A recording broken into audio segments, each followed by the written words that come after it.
दोस्तों हम एक छोटी-सी कोई भी चीज़ खरीदते हैं, मोबाइल खरीदते हैं, चाहे कार खरीदते हैं, कुछ भी ऐसी चीज़ खरीदते हैं, तो हम उसका यूज़र मैनुअल पहले पढ़ते हैं, ताकि हम जो है तो उस चीज़ को उसके फुल लाइफ़ तक उसको यूज़ कर सकें, उसकी जो लाइफ़ है वो बढ़ा सकें। परंतु दोस्तों देखिए कितनी मतलब कैसे ये विडंबना है कि हमारा शरीर जो भगवान जी की तरफ से हमें एक बहुत ही अनमोल तोहफ़ा है, जिसको दोबारा अगर एक बार चला गया तो दोबारा नहीं लाया जा सकता। कार चली गई कोई बात नहीं, नई आ जाएगी, फ़ोन चला गया आ जाएगा और कोई चीज़ चली गई तो आ जाएगी। परंतु देखो विडंबना देखो हम उसका पूरा यूज़र मैनुअल पढ़ेंगे, उसको फ़ॉलो करेंगे, परंतु हम अपनी बॉडी का यूज़र मैनुअल या जो भी हमारी बॉडी कैसे बनी हुई है, कैसे ये काम करती है, इसकी हम उतनी केयर नहीं करते। तो दोस्तों अगर हम सोचो अगर बॉडी का भी प्रॉपर हम इसको समझें और इसके हिसाब से चलें तो हम अपनी बॉडी को भी लंबा चला सकते हैं। मतलब हम अपनी उम्र को बढ़ा सकते हैं। दोस्तों आज के इस वीडियो में हम बात करेंगे कि हमारी बॉडी जो है तो किस-किस, किन-किन चीज़ों से कैसे-कैसे इसमें क्या-क्या सिस्टम्स लगे हुए हैं, तो उस बारे में आज बात करेंगे। तो दोस्तों हमारी बॉडी का जो बिल्कुल जो बेसिक यूनिट है वो होता है सेल। तो सेल्स का हमारा शरीर बना हुआ है और बहुत सी सारी सेल्स जो है तरह-तरह की सेल्स जो है मिलके वो टिश्यू बनाती हैं और बहुत सारे टिश्यू जो है तो एक ऑर्गन बनाते हैं, एक पर्टिकुलर अंग बनाते हैं और बहुत सारे अंग जो हैं तो वो सिस्टम्स बनाते हैं, डिफरेंट टाइप्स ऑफ सिस्टम्स बनाते हैं। यहाँ तक चलो आपको थोड़ा बोरिंग लगा होगा, अब आगे देखिए आपको बहुत इंटरेस्टिंग चीज़ें मिलेगी। जुड़े रहिए इस वीडियो में मेरे साथ अंत तक। तो ये जो सिस्टम देखिए सिस्टमैटिक जैसे जब ये काम शुरू होता है हमारे शरीर में तो एक अलग ही एक कॉम्प्लेक्स एक मशीन बन जाती है और बहुत ही मज़ा आता है। मेरे तो गूज़ बम्प्स खड़े हो जाते हैं ये सारी चीज़ें समझते हुए। तो दोस्तों देखिए हमारा शरीर जो है स्ट्रक्चरली जैसे एनाटॉमिकली इसको सबसे पहले क्या चाहिए होता है, इसको चाहिए होगा फ्रेमवर्क। कोई भी घर बनाते हैं, कार बनाते हैं, तो उसमें एक बेसिक फ्रेमवर्क होता है। कार में जैसे चेसी होती है मेन, ट्रक में चेसी मेन होती है, ठीक है? घर में जो है तो जैसे कॉलम स्ट्रक्चर जो उसका होता है ना, वो फ्रेमवर्क मेन होता है। तो वैसे ही हमारी बॉडी में जो है तो स्केलेटल सिस्टम है, हड्डियों का ढांचा है जो कि एक फ्रेमवर्क की तरह काम करता है, बॉडी को स्टेबिलिटी प्रदान करता है। अब हड्डियों के ढांचे को क्या होगा, इसके ऊपर जो है तो अगला सिस्टम लगेगा। क्या सिस्टम लगेगा? वो लगेगा मस्कुलर सिस्टम। मसल्स कॉन्ट्रैक्ट करेंगे और वो हड्डियों का ढांचा मूव करेगा। अब जैसे ये हड्डी अलग है, ये हड्डी अलग है, अब ये मूवमेंट करनी है तो यहाँ से मसल कॉन्ट्रैक्ट करेगा और ये मूवमेंट करेगा। सीधा करना है तो पीछे से मसल कॉन्ट्रैक्ट करेगा, तो ये वाली मूवमेंट होगी। जैसे जेसीबी में नहीं होता, यहाँ का हाइड्रोलिक उसका जो है तो वो कॉन्ट्रैक्ट करेगा तो वो ऐसी मूवमेंट होगी, जैसे ये करेगा तो ऐसी मूवमेंट होगी, ये रिलैक्स जब करेगा, ठीक है? तो अगला सिस्टम जो है तो इसके ऊपर आता है मसल्स, ठीक है? मसल्स जो है तो इसकी मूवमेंट में हेल्प करेंगे, बॉडी की मूवमेंट एंड लोकोमोशन। मूवमेंट मतलब जैसे हम एक जगह खड़े हैं, मूव कर रहे हैं। लोकोमोशन मतलब हम शरीर को एक जगह से दूसरी जगह ले जा रहे हैं। तो ये सारी चीजें क्या करेगा? मसल्स करेंगे, ठीक है? तो हमारे पास ढांचा भी आ गया, मसल्स भी आ गए। अब इसको न्यूट्रिशन की भी तो जरूरत होगी। तो भगवान ने क्या जुगाड़ बनाया है कि जो इसमें न्यूट्रिशन इसको चाहिए होगी वो कहाँ से आएगी, वो जो इसमें गंदगी बनेगी वो वापिस कैसे जाएगी? तो उसके लिए भगवान जी ने क्या बनाया हुआ है? ट्रांसपोर्ट सिस्टम बनाया हुआ है। जो भी गंदगी यहाँ पे बनेगी वो सारी किडनीज तक सर्कुलेटरी सिस्टम पहुंचा देगा। जो भी जैसे मान लिया डाइजेस्टिव सिस्टम से जो भी न्यूट्रिशन आ रही है तो वो फिर सर्कुलेटरी सिस्टम पहुंचाएगा, या हार्मोन्स कहीं बन रहे हैं वो फिर सर्कुलेटरी सिस्टम पहुंचाएगा। तो फिर अगला सिस्टम जो है तो भगवान जी ने ये हमें सर्कुलेटरी सिस्टम दिया हुआ है। इसमें हमें क्या है? हार्ट मिलता है जो कि एक पंप की तरह काम करता है। वो हार्ट जो है तो पंप करेगा ब्लड को और ब्लड जो है तो पूरी बॉडी में जाएगा, ठीक है? और वेन्स के थ्रू वापिस वो ब्लड हार्ट में आएगा। तो ऐसे ये सर्कुलेशन इसकी चलती रहती है। वो गंगा बह रही है, सर्कुलेशन चल रही है, ठीक है? और इस बहती गंगा में जो है तो उधर और भी जो सिस्टम्स हैं वो अपनी अपनी सेवाएं देते रहेंगे और ये गंगा बहती रहेगी। और जैसे फॉर एग्जांपल अब यहाँ पे जैसे मान लीजिए मसल्स में जो है तो वेस्ट प्रोडक्ट्स बने तो मसल्स वेस्ट प्रोडक्ट ब्लड में छोड़ देंगे और उन वेस्ट प्रोडक्ट्स को किडनी साफ कर देंगी, ठीक है? और अगर मान लिया जैसे वहां कार्बन डाइऑक्साइड बनी तो वो फिर ब्लड में जाएगी, ब्लड से जो है तो रेस्पिरेटरी सिस्टम जो है उसको बाहर निकाल देगा। तो कुल मिला के अभी हम बात कर रहे हैं सर्कुलेटरी सिस्टम की। तो वैसे वो कंटिन्यूअस जो है तो वो प्रोसेस चल रही है सर्कुलेशन की। अब जैसे सर्कुलेशन भी हो गया। तो अब इसमें कंट्रोल एंड कोऑर्डिनेशन की जरूरत पड़ेगी, नहीं तो कोई मसल इधर को भागेगा, कोई हाथ इधर को भागेगा, एक टांग इधर को भागेगी, दूसरी इधर को भागेगी, बाहर क्या हो रहा है, बाहर से कैसे इंफॉर्मेशन आएगी, क्या देखना है, क्या सुनना है, क्या करना है, गर्म ठंडा, उस चीज की इंफॉर्मेशन कौन देगा। तो इसके लिए अगला जुगाड़ सेट है। तो भगवान जी ने ये नर्वस सिस्टम जो है तो हमें प्रदान किया हुआ है। तो ये नर्वस सिस्टम में क्या क्या चीजें आती हैं, इसमें आती है ब्रेन, जो कि सबसे यहाँ पे मास्टर है बैठा हुआ।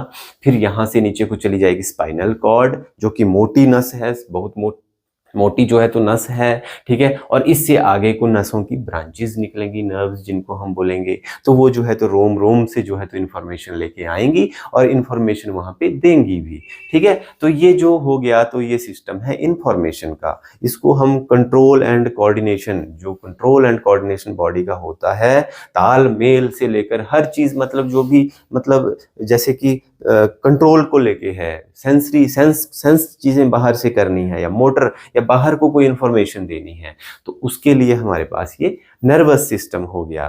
तो चलते हैं आगे। अब भाई सांस भी तो लेनी पड़ेगी, जब इतना सारा सिस्टम है तो फिर हवा भी तो चाहिए, बिना हवा के तो कोई भी प्रोसेस नहीं होगा, अंदर 100 चय अपचय चल रहे होंगे। तो ये जो है तो फिर भगवान जी ने हमें रेस्पिरेटरी सिस्टम दिया हुआ है। रेस्पिरेटरी सिस्टम में क्या होगा, बाहर से जो है तो एयर से जो है तो एयर खींचेंगे, और रेस्पिरेटरी सिस्टम जो है उसमें से जो उसको ऑक्सीजन चाहिए होगी उसको लेगा, ठीक है, और पूरी बॉडी में सर्कुलेटरी सिस्टम के थ्रू जो है तो पहुंचाएगा, और पूरी बॉडी से जो कार्बन डाइऑक्साइड बन के आएगी सर्कुलेटरी सिस्टम के थ्रू, तो फिर उसको ये रेस्पिरेटरी सिस्टम बाहर निकालेगा। तो ये हमारा श्वसन संस्थान हो गया, रेस्पिरेटरी सिस्टम हो गया। अब आगे चलते हैं। अब उसको दाना पानी भी तो चाहिए। अब जब सांस भी आ गया, सब कुछ जुगाड़ फिट हो गया, अब दाना पानी चाहिए, तो ये हमारा दाना पानी सिस्टम है। तो ये हमारा डाइजेस्टिव सिस्टम है। यहाँ से हम खाना खाएंगे, इसमें हमें स्टमक मिलेगा जो 2-4-6 घंटे के लिए खाने को स्टोर रखेगा। अंतड़ियां मिलेंगी जो खाने को और आगे डिटेल में डाइजेस्ट करेंगी, एब्जॉर्ब करेंगी, ज्यादा सरफेस एरिया प्रोवाइड करेंगी, और ये जो है तो फिर यहाँ पे सारा जो भी है लास्ट में वेस्ट प्रोडक्ट जो है वो कलेक्ट हो जाएगा।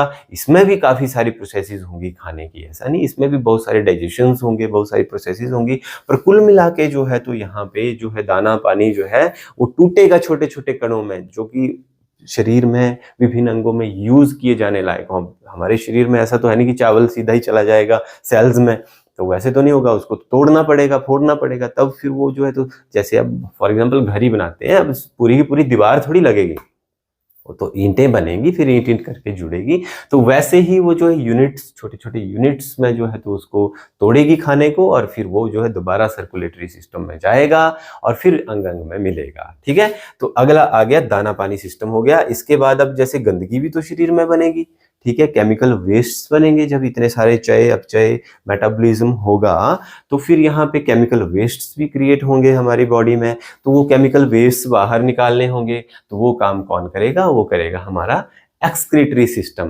किडनी, और जो भी है किडनीज हमारा जो है तो वो सारा ब्लड साफ करेगी, ब्लड से जो केमिकल गंदगी होगी उसको पेशाब के रूप में बाहर निकालेगी। तो ये हमारा एक्सक्रीटरी सिस्टम हो गया। अब इतना सारा सिस्टम है तो इससे थोड़ा सा इसमें कीटाणुओं का भी आक्रमण का खतरा रहेगा।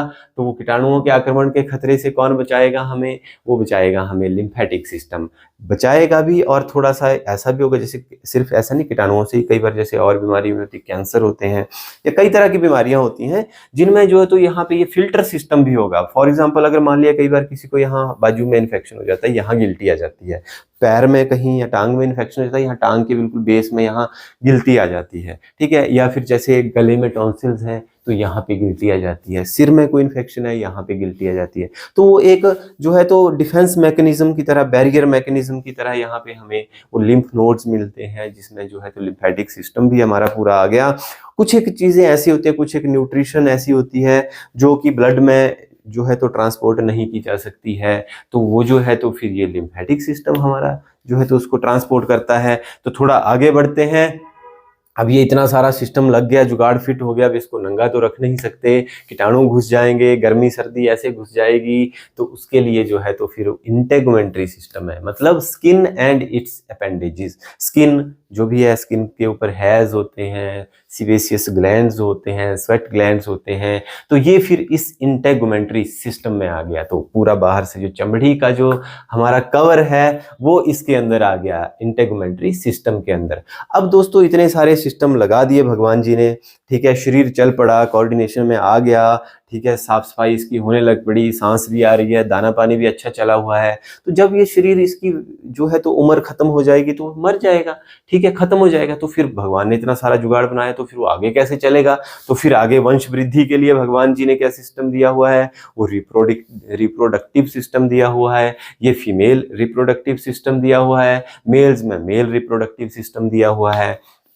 अब दोस्तों जब इतनी सारी चीजें अंदर फिट हैं तो थोड़ी शरीर के अंदर अंदर जो है तो थोड़ी पॉलिटिक्स भी चलेगी, थोड़ा भाई भतीजावाद भी चलेगा।